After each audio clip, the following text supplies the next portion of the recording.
Our next speaker is Graham Phillip from the University of Durham in England, who's here to talk about the Shirin project. Thank you. Right, the Shirin project. Well, the first thing is to explain what Shirin stands for.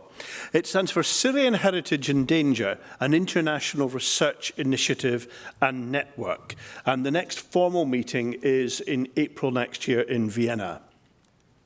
That was right. I will. What is Shirin? Well, it was created as an initiative from the global community of scholars in the fields of archaeology, art and history of the ancient Near East. And it brings together many of the research groups that had been working in Syria prior to 2011.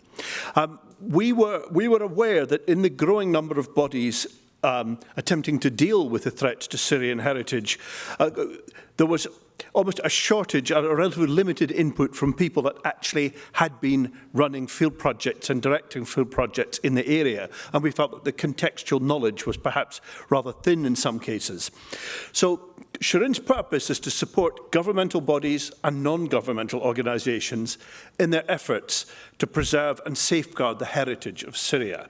And it seeks to respond to the needs of Syrian colleagues and authorities, regardless of political, religious or ethnic affiliation. And again, we are aware that a number of the bodies involved in the heritage protection programmes are, by their very nature, obliged to work with certain partners or forbidden from working with other partners. And Shirin, as an association of archaeologists and art historians, is not, in that sense, it is neutral and is able to perform an intermediary role. So what are our key priorities? It's really to provide archaeological expertise and experience for producing databases and of inventories of the museums in Syria, using the excavation archives to fill the many gaps in the in-country records. And this is where the excavation records held in Europe and America, and the experts' contextual knowledge of sites and material culture will be invaluable. This will also help with the evaluation of the provenience of illicitly excavated or purchased artifacts or artwork. The second main area is to work with partners to create and potentially host a database of sites, a historic environment record, to use the UK term, which will become a key tool for post-conflict reconstruction.